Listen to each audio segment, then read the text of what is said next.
With an if condition and the go to step action, you can create a loop within Microsoft Copilot Studio without a predefined for or while loop. In this video, I would like to show you how you can set up a simple example loop within the Microsoft Copilot Studio topic, and then we will connect this loop into a previously built flow that you can check out in the previous video. So let's dive into it. Today's agenda, as I mentioned, we are looking at a simple loop example, and after that extending a running workflow with a loop. The simple loop example. Everything starts with a counter. We are setting a variable and adding a value as 1, for example. The variable is a number variable. After that, we are adding an if condition. In the true branch, if the condition for n is true, an action is added, and then the value of the counter variable is increased by 1. And with the go to step action, we are going back to the very beginning. If the condition for n is not true anymore, then the false branch is activated and we are jumping out from this flow. If we are looking at it in the Microsoft Copilot Studio, in an example agent, we can simply add the new topic from blank, name it loop demo for this case. We can add simply the set variable action in order to initiate the counter variable. This will be a new variable. I'm adding here called n for this case, and the initial value of this variable is 1. After that, I'm adding an action, send message,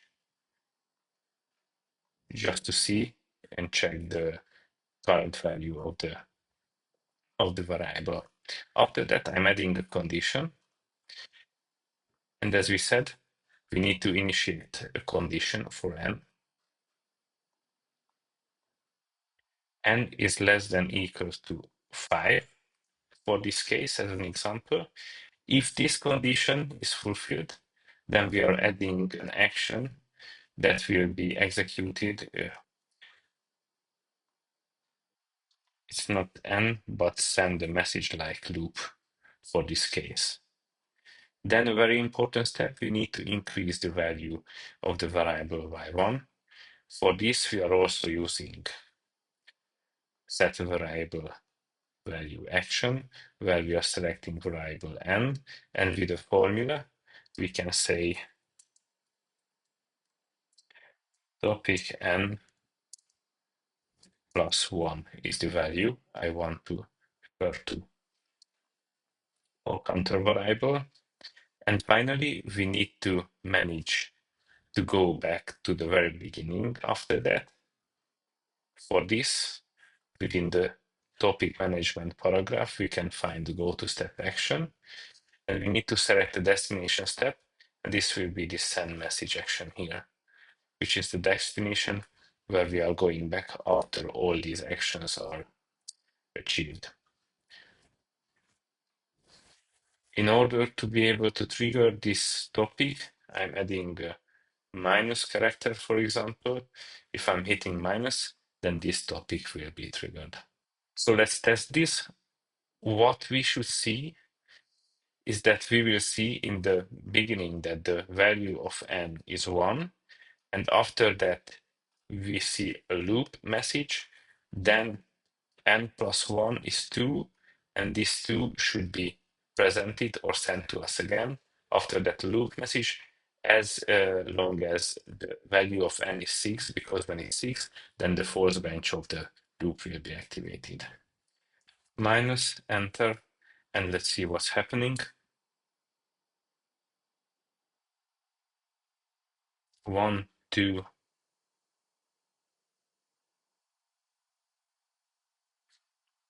3, 4, 5, and all the loop messages I see, and after 6, there's no more loop message. The flow quitted. So it behaved as we expected. Let's move forward with the agenda. So the second phase is extending the running workflow with a loop. In the previous video, we created a flow in which we are storing email data from an Outlook folder into an online Excel database that is stored in a SharePoint library. This flow contains a get emails action, which gets the data from the emails, then a create string variable, which is managed with a JSON function. And after that, we use a new prompt action to capture the get emails input into a JSON variable. And here comes the trick, because this JSON variable contains of different elements, more items, not just one, because if we have more emails in this Outlook folder, there will be more items stored in the JSON variable. If you are checking this topic we had in the previous video, we have the get emails action. After that, it is converted into a string with the function I mentioned. And there is this new prompt action, which is classifying and gathering the desired data, the recipient, body, subject, and so on, from this string into a JSON variable. Here we have the structure of the JSON variable that is predefined. And if you are hitting test this moment, then we will see that there are 3 items in this JSON variable, 3 emails, and each with the parameters that we predefined to want to get. We are jumping out from this new prompt action. If we are checking the test Outlook folder we are managing at the moment, these are the 3 emails we are having here, test 1, 2, and 3 in the subject and the body as well. What we did last time is with this first function, we just read out the first emails datas, and we stored only the parameters belonging to the first email into this online Excel. And these same inputs we used as an input parameter for the agent flow that stored the data in the Excel file. Let's test this flow once again. We have the online Excel, which is stored in a SharePoint library containing a table, table 1. This empty row is only for the beginning. The flow needs to fill the following rows with the email data. If you are checking this current flow with a dot,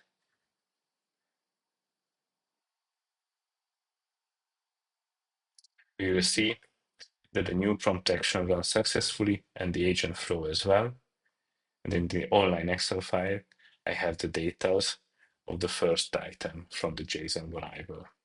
I'm deleting this row, and I'm jumping into the Copilot Studio to add the loop to this flow as well.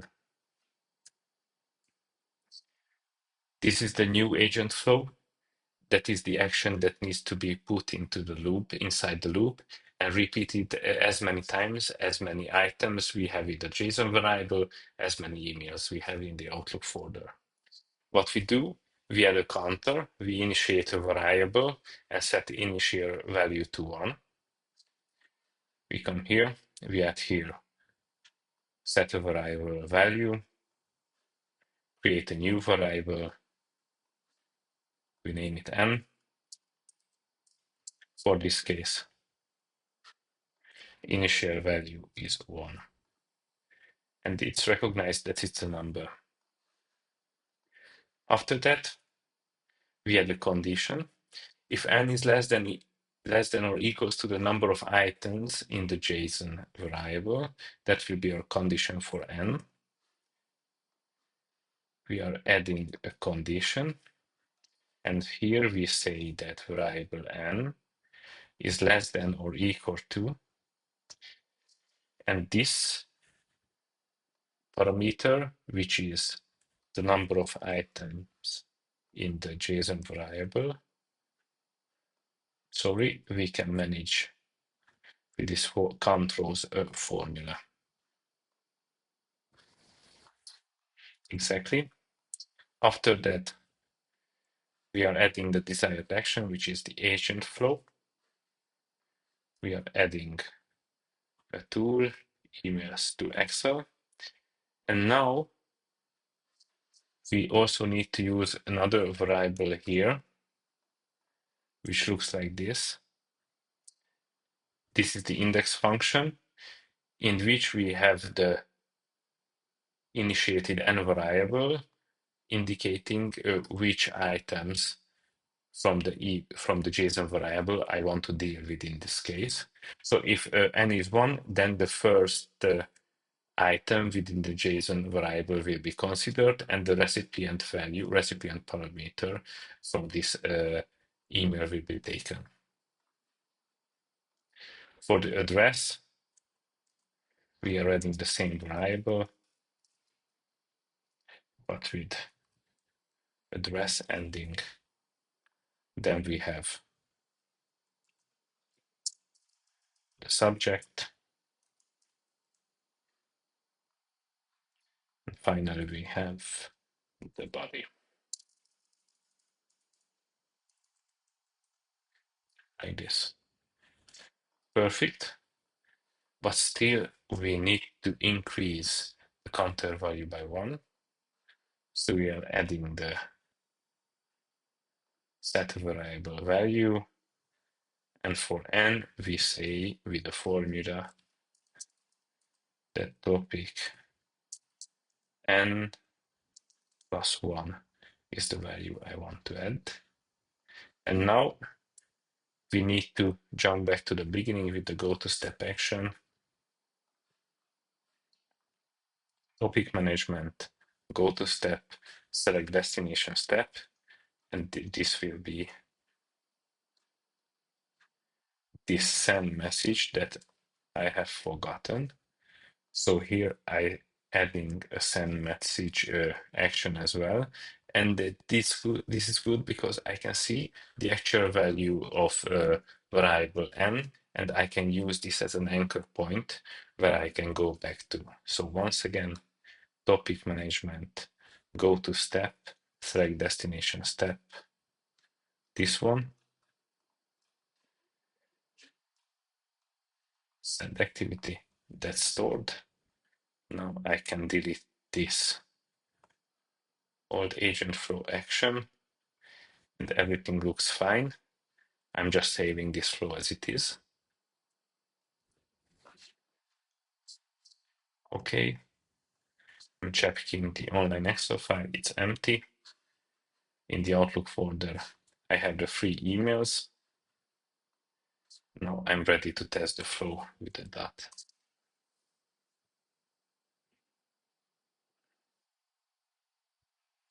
New prompt action is running. I see the body of the email. N is 1, 2, it should go until 4. And with 4, it's going to the fourth branch, and the flow will be created. If you are going to the online Excel, we see that the data of all 3 emails are stored as we expected. So with an if condition and the go to step action, we could create the loop within Microsoft Copilot Studio as well. This you can use with the usage of variables, function, and different formulas for whatever purpose you want to.